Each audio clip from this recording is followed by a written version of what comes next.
ओम साई राम, जय साई राम। स्वागत है हमारे यूट्यूब चैनल साई इंडस्ट्रीज में। और आज के इस नए वीडियो में हम देखेंगे कि श्री साई सच्चरित्र किताब में अध्याय नंबर 9 में क्या साईं बाबा ने उपदेश दिए हैं, क्या लिखा गया उसमें है। और अध्याय नंबर 9 में 2 पार्ट हम लोग देख चुके हैं और ये तीसरा पार्ट है। और अध्याय नंबर 1 से लेकर 8 तक सारे अध्याय अपलोड हो चुके हैं। जिन भक्तों ने ये पहले के अध्याय नहीं देखे हैं वो इस चैनल पे पहले के अध्याय देख सकते हैं। और अध्याय नंबर 9 का ये तीसरा पार्ट है। आइए चलते हैं, शुरू करते हैं वीडियो को। और अगर वीडियो अच्छा लगे तो चैनल को सब्सक्राइब जरूर करें और ज़्यादा से ज़्यादा वीडियो को शेयर करें, ताकि ज़्यादा लोग साईं भक्त, जितने भी साईं भक्त हैं वो साईं सच्चरित्र किताब पढ़ सकें और कथा के बारे में जान सकें। चलिए शुरू करते हैं वीडियो को।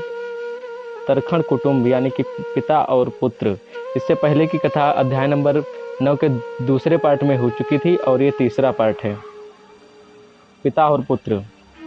श्री रामचंद्र आत्माराम उपनाम बाबा साहेब तरखड़ पहले प्रार्थना समाजी थे, तथापि वे बाबा के परम भक्त थे। उनकी स्त्री और पुत्र तो बाबा के एक निष्ठ भक्त थे। एक बार उन्होंने ऐसा निश्चय किया कि पुत्र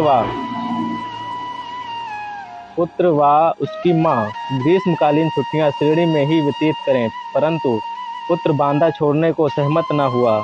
उसे भय था कि बाबा का पूजन घर में विधिपूर्वक ना हो सकेगा, क्योंकि पिताजी प्रार्थना समाजी हैं और संभव है कि वे श्री साईं बाबा के पूजन आदि का उचित ध्यान ना रख सकेंगे।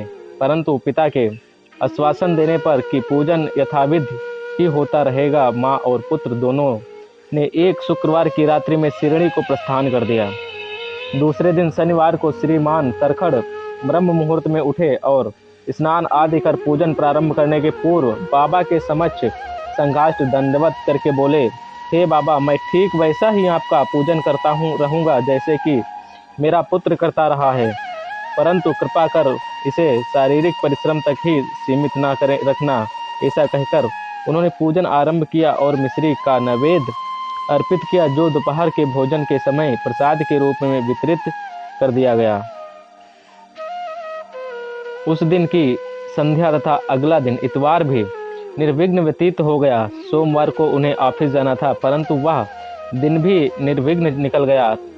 श्री तरखड़ ने इस प्रकार अपने जीवन में कभी पूजा न की थी। उनके हृदय में अति संतोष हुआ कि पुत्र को दिए गए वचनानुसार पूजा यथाक्रम संतोष पूर्वक चल रही है। अगले दिन मंगलवार को सदैव की भांति उन्होंने पूजा की और ऑफिस को चले गए। दोपहर को घर लौटने पर जब वे भोजन को बैठे तो थाली में प्रसाद ना देखकर उन्होंने अपने रसोइये से इस संबंध में प्रश्न किया। उसने बतलाया कि आज विस्मृतवश ने नैवेद्य अर्पण करना भूल गए हैं। यह सुनकर वे तुरंत अपने आसन से उठे और बाबा को दंडवत कर क्षमा याचना करने लगे तथा बाबा से उचित पथ प्रदर्शन न करने पर तथा पूजन को केवल शारीरिक परिश्रम तक ही सीमित रखने के लिए उलाहना देने लगे। उन्होंने संपूर्ण घटना का विवरण अपने पुत्र को पत्र द्वारा सूचित किया और उससे प्रार्थना की कि वह पत्र बाबा के श्री चरणों पर रखकर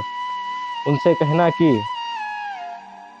वे इस अपराध के लिए क्षमा प्रार्थी हैं। यह घटना बांद्रा में लगभग दोपहर को हुई थी और उसी समय शिरडी में जब दोपहर की आरती प्रारंभ होने वाली थी कि बाबा ने श्रीमती तरखड़ से कहा, माँ, मैं कुछ भोजन पाने के विचार से तुम्हारे घर बांद्रा गया था। द्वार में ताला लगा देखकर भी मैंने किसी प्रकार गृह में प्रवेश किया, परंतु वहां देखा कि भाऊ श्री तरखड़ मेरे लिए कुछ भी खाने को नहीं रखे गए हैं, अतः मैं भूखा ही लौट आया हूँ। किसी को भी बाबा के वचनों का अभिप्राय समझ में नहीं आया, परंतु उनका पुत्र जो समीप ही खड़ा था सब कुछ समझ गया कि बांद्रा में पूजन में कुछ तो त्रुटि हो गई है। इसलिए वह बाबा से लौटने की अनुमति मांगने लगा, परंतु बाबा ने आज्ञा ना दी और वहीं पूजन करने का आदेश दिया। उनके पुत्र ने शिरडी में जो कुछ हुआ उसके पत्र में लिखकर पिता को भेजा और भविष्य में पूजन में सावधानी बरतने की विनती की। दोनों पत्र डाक द्वारा दूसरे दिन दोनों पक्षों को मिले। क्या यह घटना आश्चर्यपूर्ण नहीं है? श्रीमती तरखड़। ओम साई राम, जय साई राम। दोस्तों, वीडियो बहुत लंबा हो जाएगा, इसलिए वीडियो को यहीं पे विराम दिया जा रहा है और इसके आगे की कथा अध्याय नंबर 9 की पार्ट नंबर 4 में आएगी। और ये वीडियो यहीं तक। ओम साई राम, जय साई राम।